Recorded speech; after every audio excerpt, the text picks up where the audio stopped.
Это новости экономики на Якутия-24, в студии Иван Лазаренко. На тарелках россиян все чаще оказывается лапша быстрого приготовления и макароны. Реальные доходы жителей страны падают, что приводит к росту интереса к макаронным изделиям эконом-сегмента. По данным Росстата, располагаемые денежные доходы россиян за первые 3 месяца 2019 года по сравнению с аналогичным периодом прошлого года снизились на 2,3%.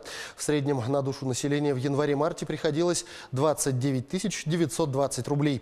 Этот фактор может повлиять на переход россиян на более дешевые продукты питания, в частности на лапшу и макароны эконом-класса. А тем временем цены на макароны растут. По данным статистического ведомства, средняя стоимость на данные изделия в марте этого года составила 72 рубля за килограмм, что на 8,8% выше аналогичного показателя прошлого года. За 12 месяцев выросла и цена на вермишель на 5% до 68,7 рубля. Наличные платежи в начале 2019 года начали отнимать долю у безнала, подсчитали аналитики. Новая тенденция выявлена у малого и среднего бизнеса. Доля платежей по картам начала снижаться в феврале и уже к марту упала с 40 до 36%. Увеличение оплаты наличными наблюдается в первую очередь в магазинах одежды, гостиницах, а также в клубах и секциях. Рост безналичной оплаты характерен для образовательной сферы, торговли строительными, автомобильными и промышленными товарами. Торговые точки, особенно в регионах, предпочитают оплату наличными, предлагая за такие платежи скидки на товары. На это влияют несколько причин. Магазинам, особенно небольшим, стало накладно платить налоги из-за увеличившегося НДС. Магазины не привлекают платежи по картам из-за высоких банковских комиссий за эквайринг. Свою лепту мог внести и тот факт, что в 2017 году на администрирование обязательных страховых взносов передано в налоговую инспекцию. Поэтому теперь многие торговые предприятия принимают только наличные платежи в моменты наплыва клиентов, именно для того, чтобы сформировать фонд для серых зарплат. Решение о расширении полномочий водоканала принято на заседании экономического совета при правительстве Республики Саха-Якутия.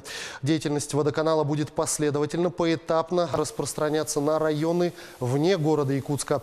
Первоочередное направление – это Вилюйская группа улусов, жителей которых необходимо в первоочередном порядке обеспечить чистой питьевой водой, а также ряд других направлений, обозначенных в указе главы Якутии Айсена Николаева. Председатель правительства Владимир Солодов обозначил, что задача выполнима с опорой на инвестиционную программу предприятия, рассчитанную на 10 лет. Предварительно она оценивается от 1,3 до 3,8 миллиарда рублей. Создание первого в Якутии национального парка позволит развить в регионе экологический туризм, а также улучшить защиту ленских столбов, сообщил министр экологии, природопользования и лесного хозяйства региона Сахамин Афанасьев. Министр добавил, что повышение статуса природного парка до национального подразумевает более высокий статус в системе особо охраняемых природных территорий, а также увеличение федерального бюджетного финансирования на его содержание почти в 3 раза.